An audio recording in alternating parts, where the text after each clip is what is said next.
Okay. Morning, morning, morning, morning. Well, not morning. It's really not morning anywhere, really, is it? Unless we're out, maybe Australia, maybe the Philippines. Good morning. So, good. Yeah, enjoying reading Pink's prose. Hello, wave, waving. Wow, everyone's got the wave going on.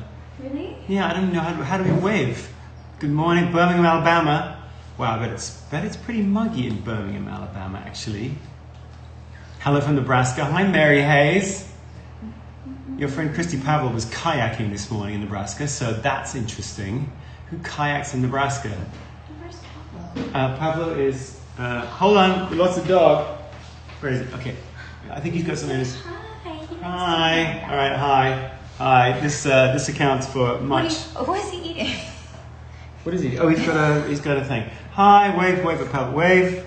Can you wave? I can't wave yet. We're trying to teach him. It's taking a while because I don't speak any Spanish, and he only does. Mm-hmm. All right, this is yours, right? Is that his? That's his, right? Yes. Okay. I'm going to put him down because we've got better things to do with our time than talk to young Pablo.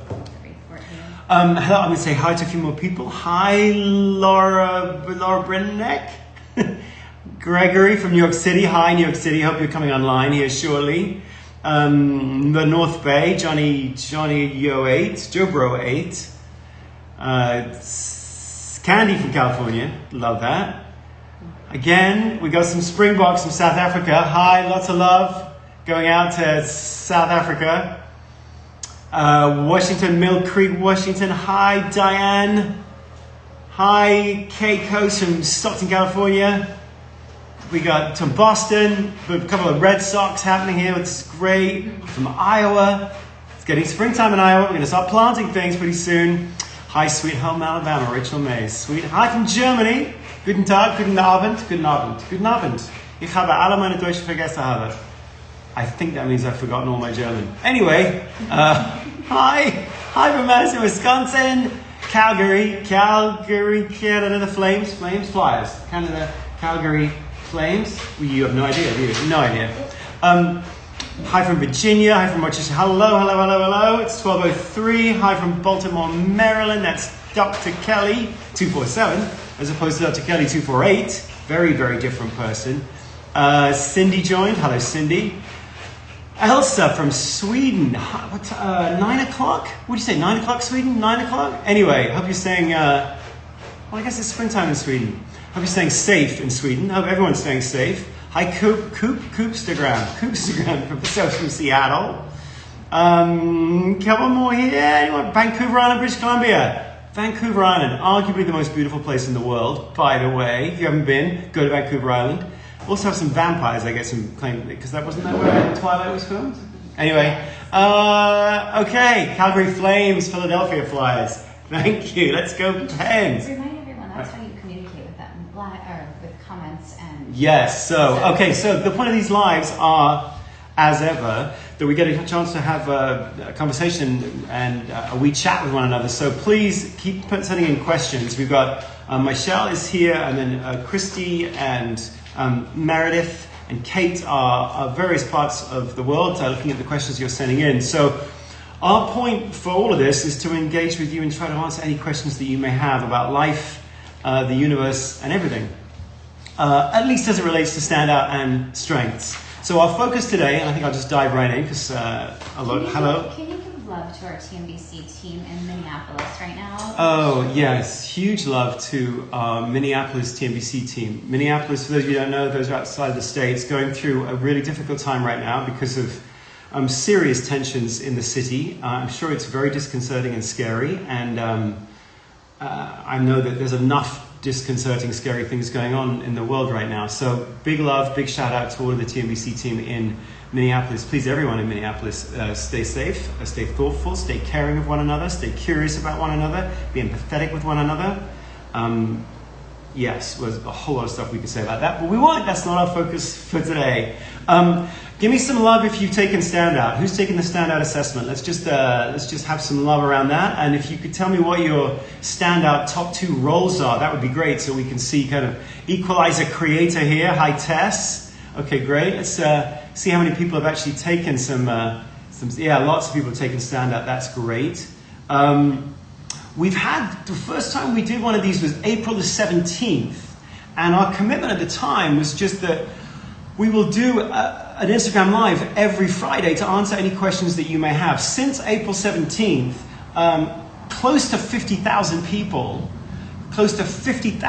have taken the gift of StandOut.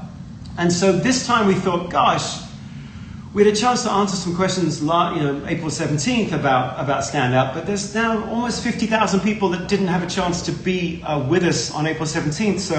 So now is an opportunity to kind of stop and kind of dive in again to what the heck was this StandOut thing trying to do? What does it measure? How can we use it? How can we use it with our families? How can we use it during this time of quarantine? How can we use it if we are changing our employment, if we are building a team? How do we use it to really get to know ourselves and the people that we love better? So that's what we're going to do. I have one activity that I want to share, maybe one story I want to share too, and somebody's moving. I don't like that your arm's like cut off. My arm is cut off. Is that better? I don't know, it feels great to be. It's all cloudy behind us. I guess it's May grey, May gloom. And then we've got a bunch of questions that some of you had sent in before, but really the whole point of this is live. So we've got some influencer teachers. I'm sure the influencers are going to want to take over the whole Instagram Live. Provide a creator, high connector pioneer, advisor pioneer, high advisors. Advisors took over the last time we did this. All right, so one story, one activity, and then we'll just dive into your questions about what this all means. Questions like, can my results change? Questions like, what career should I take? Questions like, what's the difference between this and StrengthsFinder or this and DISC? Questions around what happens if the 4 choices, as I went through the assessment, and I was presented with these choices that none of them resonated with me. Questions like, can I have my kid take this? Or how young can you be to take this? So all those questions we will get to, I promise. And I've got 3 dogs here, and my Shell is with us, and okay, good. So yes, if you want particular questions answered, put them on here. We will keep track of them, I promise. Okay, so here's the question. Actually starts with a question. Give me some love or hearts if you've ever found yourself lost in life. You ever got lost? Or write comments if you've ever had that sense where, because normally, right, we're just running through life, right? We just run so fast. Even when you're a teenager, you've got certain things that you've got to achieve, certain tests that you have to take, or you have to go into college, and then you run, and you go through college, and then you graduate, and then you get a job, and right, there's a certain kind of momentum to that, and the wind is whipping past your ears, and it also feels like, all systems go. And then, how many of you, give me some love if you've ever just found a moment in your life where you've just gone, where the heck am I? You ever been lost? My sister was in bed for 2.5 years. She was a professional ballet dancer. She was in bed for, a year and a half with chronic fatigue syndrome. My cousin Alex, he took his own life at 26. We get lost in life. For me, it was, I'd moved from London to Lincoln, Nebraska to Walt Disney World. Moved to Walt Disney World sounds silly. I moved to Orlando. And I was doing a lot of work for Walt Disney World, and I remember there was one day when I was late for a meeting. I was behind the backstage, supposed to do a presentation, charged in, parked the car, parked it in the wrong place. I'm in the middle of my presentation, and someone runs in and goes, "Has anyone got a black Audi?" And I'm like, yeah. He goes, "You're blocking the 3 o'clock parade. We can't have the first time in 50 years. We won't have a 3 o'clock parade because your car is blocking it." And as a metaphor for my life, that was a pretty good one. I was just stopping the show. And that night, I don't know whether the blocking of I felt so awful. I blocked the 3 o'clock parade at Walt Disney World. But anyway, that night I went for dinner with these other Disney execs, and I couldn't stay around the table. My life seemed fine. I wasn't really fighting to get into university or to move to America or I'd stopped sort of fighting, and I was sort of okay. I was 28, and then I was sitting around the table and I couldn't breathe. It was like the world started pushing in. It was lovely people. There was nothing wrong with my life. These were good people I was sitting around, and I suddenly couldn't breathe. And it was like the present moment got disconnected from the next one, and my life started feeling like it was buffering. You ever had that? It was the freakiest thing, and I couldn't breathe, and the world was pressing in on me. I felt like I was going mad, actually. I thought I was going mad. And I went back. I had to take a flight, actually, the next morning to Princeton, New Jersey, where the Gallup headquarters were. And I had some meetings that day, and I couldn't leave the room. I just lay on my bed. My heart was pounding through my chest, and I literally thought I was going crazy. And of course, some of you know what that is. That's a panic attack. Show me some comments or hearts. If you've ever had, or someone you love has ever had a panic attack where it feels like the world has, the timing is all off, and every part of you just wants to run. And of course, if you've ever had that, you can't run away from yourself. And boy, for me and my family, it all seemed to happen. I know this is anecdote, so I don't really have data on when this is more prevalent. But for our family, it was all in the late 20s, mid to late 20s. It was weird. For you, it might have been in your teens. I know we give a lot of Xanax to our teenagers, don't we? Give a lot of Adderall. We stress the living daylights out of our teenagers, and then we wake up and they're sort of 25, 26 years old, and it's weird to get lost in life. Because when you're lost let's say you're lost in the woods, when you're lost in the woods, you just want to be found. You want to write help on the ground, and you want a helicopter in to see it, and you want someone to come find you. But when you're lost in your own life, no one can come find you, can you? It's like you need to find yourself, and then you need to find your way out. And during this time, I imagine there's quite a few of you that either feel this or have people around you close to you who feel this lost right now. You've lost your rhythms. The wind has stopped whipping by your ears. You're not going to work in the same ritual that you used to.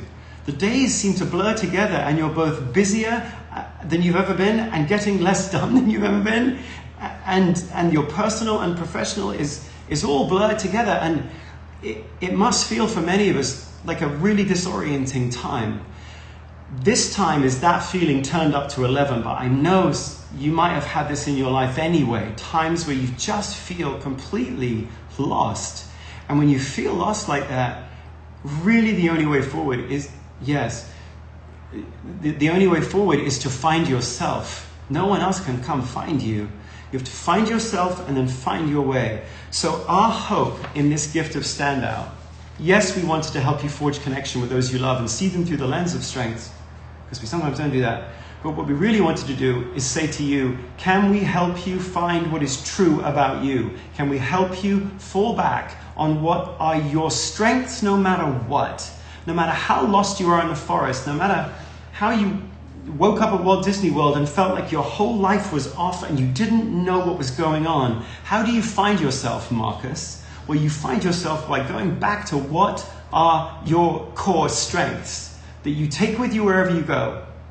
And so, really, that was the animating force of this whole gift to StandOut. We're all lost right now. How do you find yourself?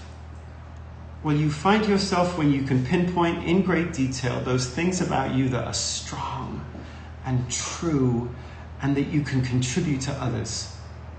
So, as Simon Sinek would say, start with a why. That was the why of this. We all get lost. How do you find yourself? Can we help? So when you took the StandOut assessment, for those of you that have just taken it, we're not trying to sum you up. We're not trying to define your personality. We were just trying to help you know some things about you that might be true. And let's face it, some of you are working with your kids right now and teaching them math or pre-calculus or something, geometry. I know I was sitting talking to Maddox, my Shell's younger son, the other day. We were going through parallelograms and isosceles triangles and all sorts of detail around that. He's 11. And what you realize is how much detail has been put into the teaching of math or the teaching of history or the teaching of languages, which is all great. But there is no teaching at all to help a person find themselves when they get lost. we don't do it. We don't teach a language, we don't teach concepts, we don't teach rituals, we don't do any of that for our teenagers, for our college graduates, or for our young working adults. And so now, when some of you might be going to look for other employment or other jobs or whatever, we've got a very dynamic labor market right now. Most of us are hopelessly inarticulate in describing those strengths that we have that we're going to volunteer. We just don't do it. So, for the purposes of today, we wanted to stop and really help you have a language to describe yourself at your best. There's a 14-page report if you took it. I'm going to just orient you around this report quickly, give you one activity to do, and then I'm just going to explain highlights of these 9 strengths roles, and then we'll take questions. This 14-page, the first 8 pages of the report are all about you. The remaining 6 pages about what you can go do, but the first 8 are just like, stop. Breathe in, breathe out. Who are you at your best? Now, we're not going to sum you up, but we did give you a whole bunch of choices, and you jumped left and right, left and right. You didn't know what the right answer was. You just jumped. We gave you a scenario, you jumped. Another scenario, you jumped. By the way, if you missed a question, it doesn't matter. If you missed 2, it doesn't matter. If you missed 3, it does matter. But we kept giving you choices, you kept jumping. The first 8 pages are all about you. There is a bar chart, looks like this. Shows you all 9. You have all 9. We're not trying to say you don't have all 9. You have all 9. But you don't lead with all 9. When people hook onto you, when they find confidence in you, it's not because you're everything to all people. You're not. You're not this empty shell that we can fill with whatever we want to fill with. I don't care how much of a growth mindset you have. You cannot be anything you want to be if you just try hard enough. There is a you about you. There is a you-ness. There is a person in there that's unique and distinct, and there will be no one like you again. And so what we were trying to do with this is say, what are the things that people hook onto you about you? Your top 2 matter. Not that your bottom 2 mean you don't have them.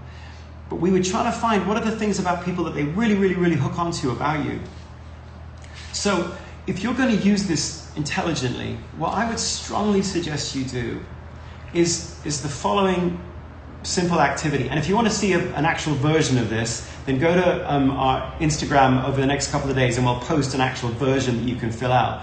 But for the purposes of today, here's a simple activity that you can use with this. First, go through the first 8 pages and underline those phrases, those words, those combinations, where when you look at them, you go, you read my mind, that's me. Some of them might not be that. Then leave those alone. Zero in on those phrases or words or descriptions where you look at them and you go, wow. Now I know this wasn't like StrengthsFinder. When Don and I built StrengthsFinder, we built it because it was a self-assessment. We wanted to see how you see yourself. And with StandOut, we didn't want to do that. We kind of wanted to see how you naturally come across to others. So in a sense, one or two of you asked this, it's a little like, StandOut is a little like a 360. We didn't ask you how you see yourself, which is StrengthsFinder, which is Myers-Briggs, which is DISC, which is Insight. Those are all self-assessments. How you see yourself, which is super valuable. StandOut was like, hey, here's a scenario, which way do you jump? Here's a scenario, which way you jump? So the results might not be how you see yourself, it might just be how you come across to other people. So Michelle's saying, give me some love. If any of you read it and you felt like it nailed me, let's just see that. Just to see how many people when you read it, you went, oh my word, that so captures some of my recurring patterns, my recurring feelings or thoughts. Let's see, just see how many people felt like it was just really, really, really them.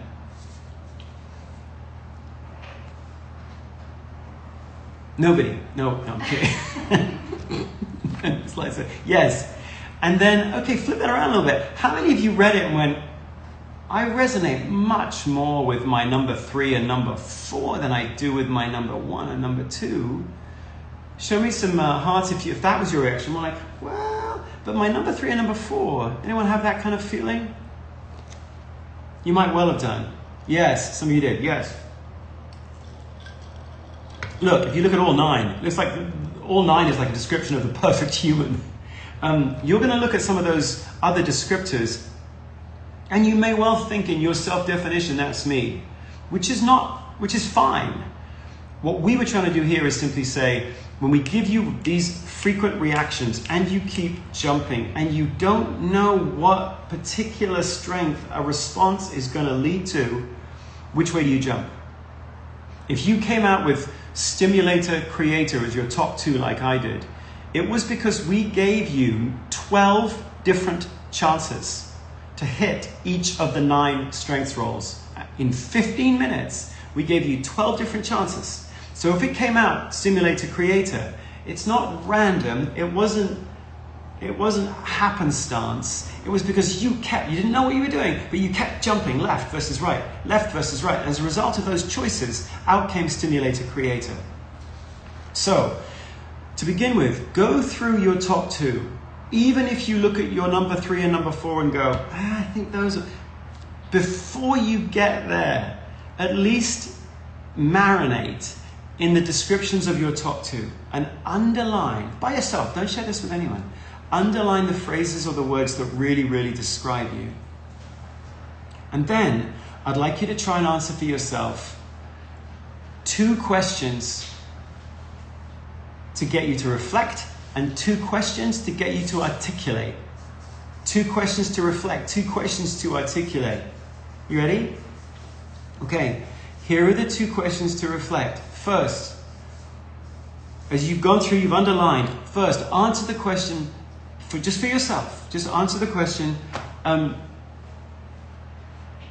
Describe your most recent standout moment. A most recent moment when you felt in the zone, in the flow. When was a recent standout moment? Not when you were the best at something, but when you were at your best. Most recent moment. Just give me some love if you know the difference between being the best and being at your best. Do you know what I mean by that difference?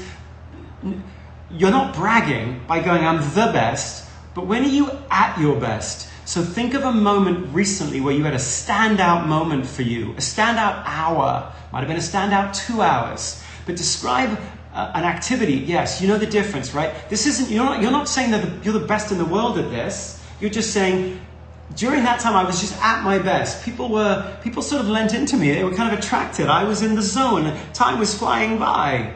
Like, that actually is the best definition of a strength. A strength isn't necessarily what you're good at. A weakness isn't what you're bad at. A strength is what strengthens you. A weakness is what weakens you, even if you're good at it. I've asked this before in a previous one, but just to get me some love on this. How many of you have some things that you're really, really good at that you hate? Does that resonate with any of you? You have some things that you're really, really good at, and you've been good at them for a long time, and so the darn family, or in your relationship, or in your team, people keep asking you to do them because you're good at them, but they drain you. Yeah, that happens to a lot of us, doesn't it? What do we call that? Well, normally we call that a strength because you're good at it, but you hate it. No, that's not a good definition of a strength. A strength isn't what you're good at. A strength is what strengthens you, an activity that strengthens you, that you lean into where you're at your best. That's a strength. Even if you're not good at it yet, if you're in your zone, it's a strength that strengthens you. Your weaknesses are what drain you, even if you're good at them. That's a better definition because it means that you own these better than anyone else does. You know what they are. You turn them into appetite, into practice, into skill development. That's what your strengths are. Weaknesses, hey, you might be super smart and you're good at a lot of things, but some of them drain the living daylights out of you. Don't let's call those a strength. That's a weakness. It weakens you. So, first thing in the activity, describe a standout moment. Second, try and answer this question. What do people who know you best rely on you most for? What do people who know you best rely on you most for? Just try and answer that. Use this report to give you language if you want. What do people who know you best rely on you most for? So those are 2 reflection activities. And then 2 articulation, because you've got to share this with people.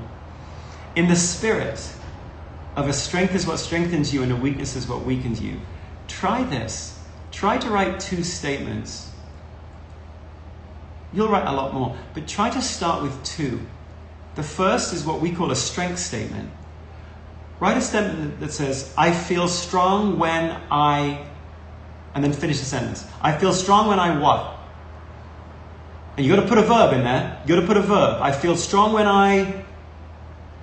I'm with people. No. We need a verb. What are you doing with people? Which people? I feel strong when for me, it's like I feel strong when I interview people. That's true for me. When I interview people. So get your verb. Start with a verb. You might write 3 strength statements, but start with one. I feel strong when what's your verb?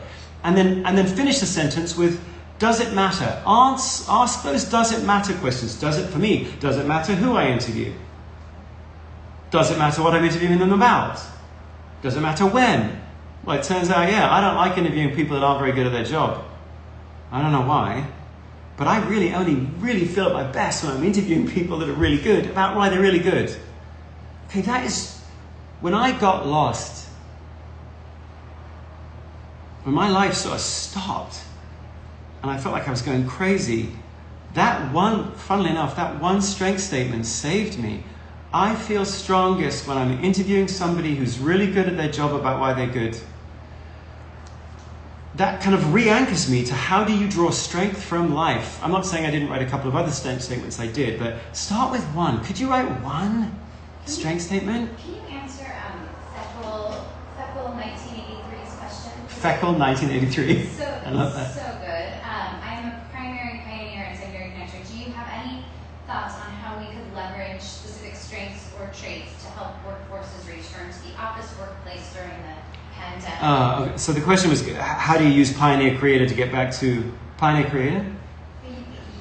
During the pandemic, and how do you get people back into the workplace? Yes. Let me hold on that for 1 second. But I just want you to point to this articulation and just the understanding really. Yeah. Not specifically pioneer, but just in general using strengths. She's not asking specifically pioneer. Well, so the first thing to do with this is to see whether or not you can actually write a strength statement that is true for you. And whether you're trying to find work or whether you're trying to go back to work, to be able to anchor and say, I feel strong when is a hugely grounding thing for you in terms of your contribution. I would suggest as well you write one other statement, which is I feel weak when. I feel weak when and maybe this is just for you, but you've got to own your weaknesses as much as you own your strengths. Not so that you can fix yourself, but so that you can own what drains you. Give me some love if you've ever written a weakness statement. Have you ever written, I feel weak when and then you put a verb by it? I mean, for me, I feel weak when I mingle with people I don't know. That doesn't mean I'm not going to not have to do it sometimes, but I feel weak when I have to mingle. I wish I didn't. There are people that I know really well who love it, who are amazing at it. I'm terrible at it. Well, actually, that's not true. I'm pretty good at it, but it drains the living daylights out of me. So for you, try to write a strength statement, I feel strong when, and a weakness statement, I feel weakest when. And that comes really powerful. If you're for a job interview or something, that question is always asked, and reframing it this way is such a powerful way to tell a future employer about you, instead of I don't know. It's just different. Yeah, Michelle's just sharing it. These statements are massively valuable if you're ever in a job interview. How many times, give me some love, you've ever been in a job interview and somebody said, what are your strengths and what are your weaknesses? Right? Along with, what kind of obstacles you can overcome is one of the most obvious interview questions you've ever had. What are your strengths? What are your weaknesses? If you can get specific about what strengthens you and what weakens you, and you can be detailed about it, vivid about it, I promise you, I've done so many job interviews over the years. It's so powerful when somebody can step into that space and go, I'm at my best when. I feel strong when. You're not bragging. That's the beautiful thing about this. You're not saying I'm best at. You're saying I'm at my best when.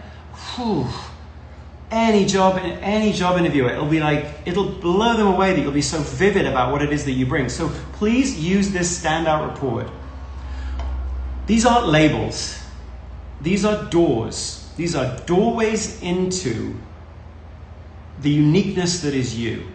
And often it is good to have a common language to describe the uniqueness that is you.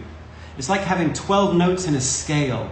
With those 12 notes, we can all create and love all sorts of different kinds of music. But it's helpful to have the common 12 notes of a scale. So, if you're trying to join a new team, if you're trying to get a different job, write those 2 strength statements. Use the StandOut thing to help you so that you don't brag, but you have detail. Don't try and be humble. You're not trying to be humble. You're trying to be descriptive. You're trying to articulate. That's the point of all this. Okay, let me just stop there. That activity is going to be up on Instagram in a couple of days. We'll put it up there so that you can actually fill this out for yourself. But use the 14-page report, particularly the first 8 pages, for that purpose. Describe your most recent standout moment. Describe what people rely on you the most for. And then try to write those 2 really vivid strength statements. 1 strength statement, 1 weakness statement. Why? Because you're trying to find yourself. And then you're trying to find your way forward. And no one can do it for you. No one knows you like you know you. No one does. This report is supposed to help accelerate that, but no one knows you like you know you. Okay, so let me have a pause there. Any pressing questions that you're getting that you want to dive into right away? Moran Zerberger, how do you channel your strengths intelligently? I think just in general you can sort of cover the intelligent use of strengths. So the question that Michelle brought up from Moran Zenberger was, how do you channel your strengths intelligently? Well, boy, wouldn't that be great if there was a class on that in school. How do you channel your strengths intelligently? This is a corollary to a question of, can I ever have too much of a strength? No, the short answer is no. You can never have too much of a strength. I know that's going to, some of you are sitting on that going, are you kidding me? This person is an influencer. Let's say their number 1 was influencer. They might come across as someone who's manipulative or someone who's aggressive. Yes, you can have too much of a strength. You need to turn that down. No. You can never have too much of a strength, but you can use it unintelligently. The whole challenge of this process is to be able for you to, first of all, own that you have some recurring patterns of behavior or thought or feeling that are beautiful and unique to you and are irrelevant to your race or your gender or your age. They're you. And so your challenge is, first of all, to honor them. As I think as my brother or my cousin, it's like you lose your way when you lose your ability to honor what is unique about you. So the first step of this is could you please stop the wind whipping past your ears and honor some things about you that are really weird and wonderful. Weird, as my friend Tracy Hunt tells me repeatedly, weird comes from the Old English spelling, W-Y-R-D, weird, which means spirit. You are weird. I am weird, in the sense that we've all got a unique spirit, a unique approach to the world, a unique mental network, however you want to think about spirit, soul. And no one's got one like yours, and they never will. So to begin with, honor your strengths, your spirit, your weird. And then the challenge is, how do I turn it into contribution? So yes, we're not asking you to pat yourself on the head. This is not what this report is about. This report is about thinking about contribution. Think about contribution. Love, all sorts of love is a precursor to contribution. That's really the first rule of love. The point of love is to figure out how you can contribute to others. What can I do this week to be able to take my strengths and contribute to others? What do others rely on me for? All of those things are super intelligent ways to think about your contribution to your team, to your family. Which is why that second marination question is, what do other people really rely on you for? People who know you well. What do they turn to you for? Miss Surreal. Miss Surreal? Yes. When does a strength become boasting? When does a strength become boasting? When you're talking about strengths, you're talking about descriptions of you. What strengthens you? That's why that definition is so powerful. You're just saying, look, this activity strengthens me. You can never boast when you're saying that.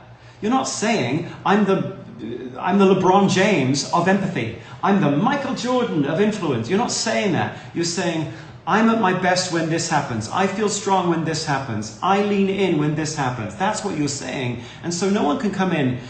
Look, your boss could come in and go, yeah, but you're not taking that ability to influence and turn it into sales, let's say. Your boss could say that. If you say I'm at my best when I'm feeling the emotions of others, somebody could say, yeah, but actually people aren't feeling heard right now around that. Like, somebody could come in and comment on your performance. But what no one can do is, if you say, I love it when I find patterns in data, No one can come in and say, no, you don't.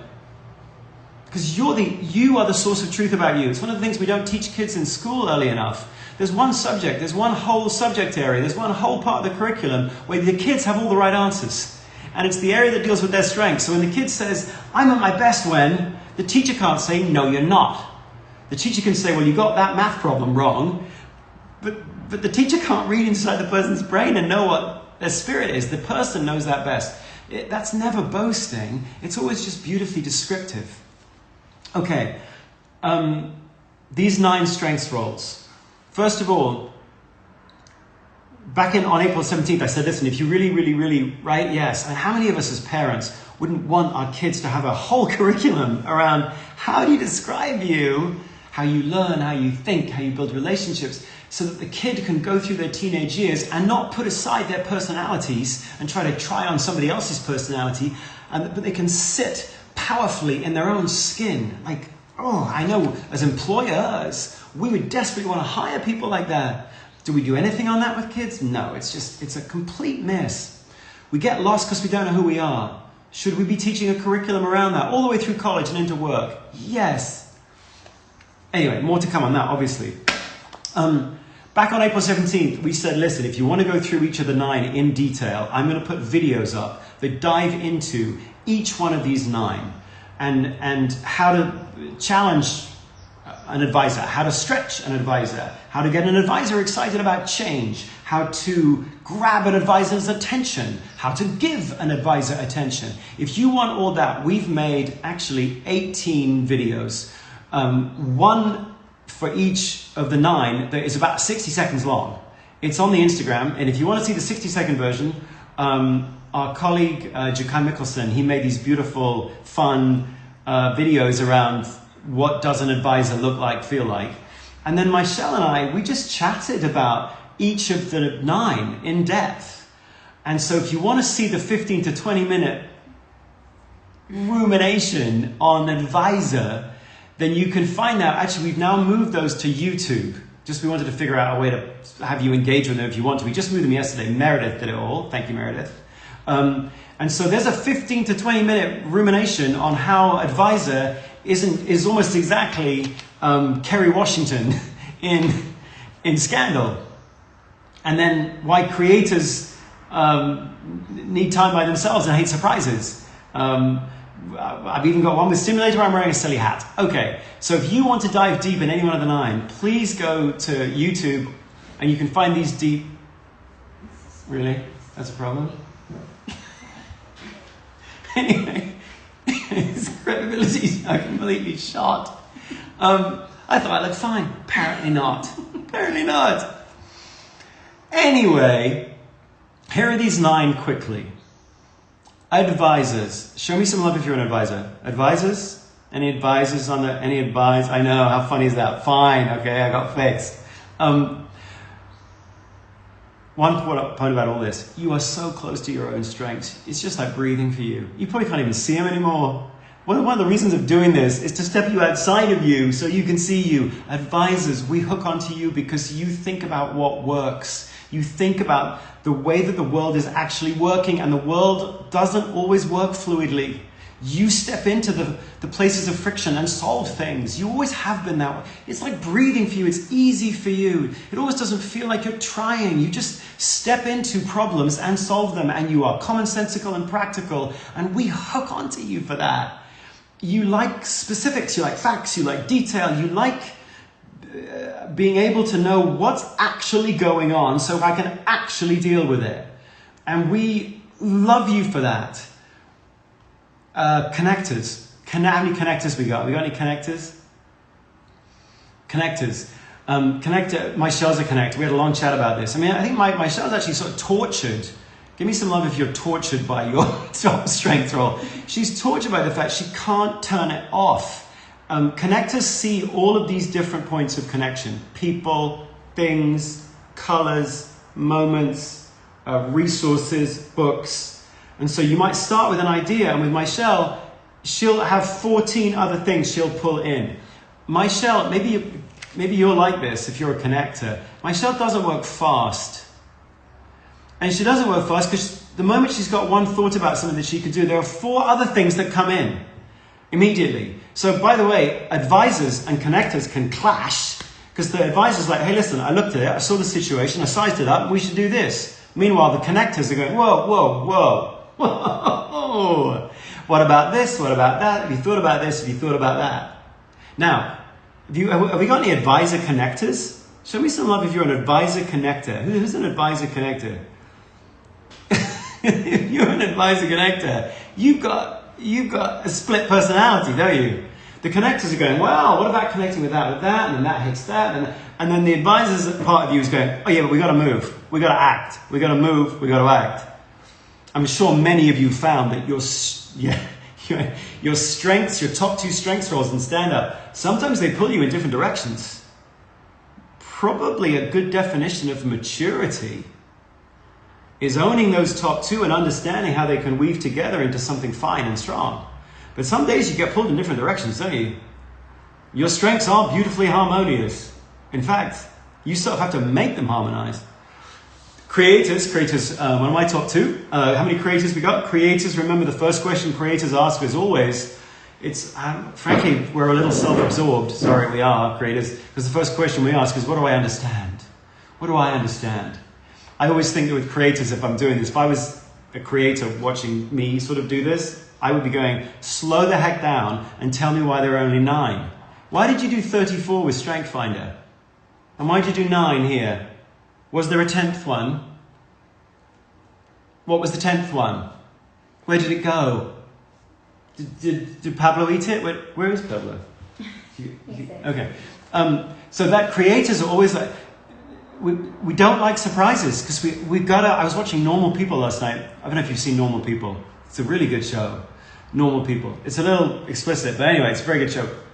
I can't help myself. When I get to episode number 10, I've got to go on Wikipedia and look at episode number 11 and number 12, because I don't like surprises. Creators don't like surprises. Equalizers. How many equalizers? Equalizers, I wanted to make sure that they get equal time with everybody else. How many equalizers we got? Was there a 10th one? There actually wasn't a 10th. Well, I can't get into that right now, because equalizers are going to be annoyed. Equalizers. The icon for equalizers is a balance, because the world of the equalizer, and of course they think they're right about this, just like all of us think we're right. Equalizer is about moral order. Do what you say you're going to do. There's a right and a wrong. There's an affront. When something goes wrong, when somebody doesn't do what they say they're going to do. It's funny, I was listening to Brene Brown's podcast on this the other day, and obviously she's got real genius in terms of what she does. But they were talking about apologizing. They were talking about vulnerability and apologizing, and how do you build trust with someone. I think it was her and Adam Grant actually talking about trust and how do you build it. And the equalizer knows the only way that you build trust, if you've ever let someone down, the first thing you do when you let someone down and you want to build trust is you make it right. You don't just apologize, and you don't just explain, and you don't even say, you know what, moving forward, I won't do that anymore. For the equalizer, that's not good enough. You go, we've got to make it right. If I'm late for a dinner, I will buy dinner. I will find a way to make restitution, which for some of you, you don't even know what I'm talking about. You don't even know what the word restitution means. But for equalizers, it's like, no. Got to get the world back in balance. If I do something where I let you down, I'd make it right. How will I make it right with you? Can you say hi to who is the Jose? Hi is the who is the Jose? I can't say that. Hi, who is the Jose? And she said, I'm an equalizer, so it fits. Oh, right? okay. I'm an equalizer. Hi. Loggerheads with pioneers who are always changing what they say or commit to. It irritates me. Yeah, well, I know, but you heard that, but who is Jose was saying that I work with, she's an equalizer, and so of course is right. Pioneers are always just going, the world's a friendly place, we can change our plans, we can move around the corner, we can see what's there. And there is, let's see if anyone's an equalizer pioneer. Who's an equalizer pioneer? Do we have anyone who's an equalizer pioneer? Somebody who really wants to make sure that things are done in a certain way that we can follow through on what we commit, but also is open for innovation, for making it up as they go along, for going around the corner and seeing what's there, because that exists. These roles are not antithetical to one another. It's not like extroversion, introversion. Any one of those combinations is possible. That's Equalizer. Influences. How many influences we got? Influences. You're so interesting, influences are. Some of you like confrontation. Some of you don't. So these things show up differently. But influences is about repercussions. Influencers are always thinking about movement. Always thinking about where we're going to go next. Always thinking about moving somebody else to action. Now, they could do it through charm. Lilia, my daughter, has this and had it at such an early age. She's a charmer. Somebody else, Christian on our team, he does it through persuasion. He's a very powerful persuader. But if you've got influencer, you're thinking about moving people to action. Jakai on our team has this, and Jakai's and Christian aren't the same at all, but somehow we all end up doing what Jakai wants. I don't know how he does it.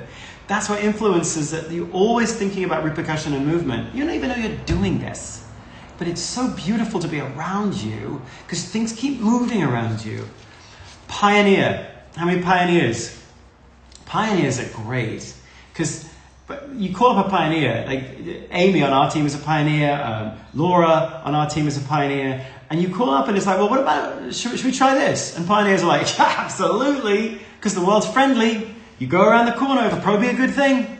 The world is a friendly place. Now the equalizers might be going, or the advisors might be going, really? Is it? There's a lot that could go wrong. By the way, I'm not saying that all advisor equalizers do that. But the pioneers are like, no, you know what? The world is full of opportunity. By the way, I'm lucky. I'm lucky. We did this thing with Jim Collins did an analysis of level 5 leaders one time in Good to Great, where it was like, I studied these leaders and they all said they were lucky and that's why they were good. And that was an example for him of how humble they are. Actually, it's not really humility. They actually genuinely feel they're lucky. Pioneers feel that the world is probably going to give them what they need around the corner. And by the way, the only way to figure it out is to walk around the corner. See for yourself. Providers. Any providers? Providers are very concerned that each of the providers... Each of the roles. Each of the roles has three, yeah. If you're a provider, you can't help but think about the emotional state of other people. You might get their state wrong. I'm not saying you're empathetic. This isn't what it measures. It measures your sensitivity to the emotional well-being of somebody close to you or around you. You want and think about how they're feeling, and you want to take care of that individual. Flipping it around, by the way, you want to be taken care of too. One of those things people say is there a dark side to these strengths roles. No, but I'll tell you what, if you're a provider, you've got a very high standard of how other people should take care of you, because that's how you think about the world. If you're a pioneer, you have a very high standard of how much ambiguity people should be willing to tolerate, because you can tolerate a ton of it. If you're a creator, you have a very, very high level of requiring conceptual coherence, because you do for yourself. These aren't really dark sides, but for every one of you, your top 2 strengths roles sort of hold everybody up to that standard. It's weird. We talked about this the first time we did this on April 17th. Follow the golden rule. Treat people as you would like to be treated. No. Treat people as they would like to be treated because they've probably got different strengths than you. Michelle threw me a surprise birthday the other day because she likes surprises. I hate surprises. I'm a creator. I'm never going to let her live that down. Anyway, that's providers. Stimulators. If you're a stimulator, you think in terms of drama, in terms of detail, in terms of story. And when we talked about this in the deep dive into it, it's like Michelle we all drink out of these, what are these, jars? These are jars.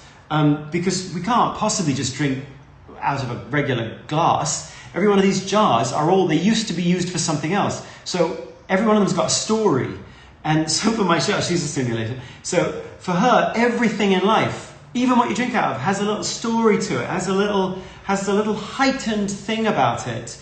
Now, of course, for some of you as stimulators, that means you want to be on stage because you want to heighten the drama in that way. Some of you don't. You just are aware of staging, like the story of this glass. But that's what stimulators make life more dramatic for us. They make it more memorable.